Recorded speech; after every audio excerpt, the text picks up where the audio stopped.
再来看今年6月，印度航空171号的航班起飞无偌久，就伫机场附近的客家区失事。这台飞轮机顶头242个人，只有1个人活落来。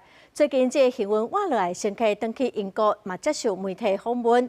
伊讲伊家己嘛唔敢相信，讲会当活落来，也毋过失去亲人，嘛互伊活甲真痛苦。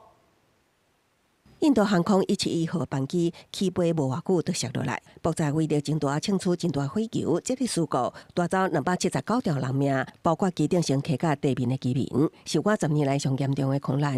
机顶唯一活落来人是迄当时坐伫紧急出口附近的乘客。那美时虽然扣回一面，也毋过伊接受访问的时讲，犹原毋敢相信家己活落来。It is very painful for me to explain that happened still. I can't say anything about that now. I don't like to talk with anyone else. I just sit in my room and alone, not talking. Like my wife, my son, I'm not talking with anyone. I just like to alone in my house. 那美斯表示，代志发生了后，伊必须面对极度孤寂甲失落。医师也诊断伊有创伤了后压力症候群，爱长期治疗。那美斯伫空难中失去阿兄交大，犹原真歹接受事实，家庭虽然尽力陪伴，虽也共款陷伫创伤黑影。I lost everything, like happiness, fear.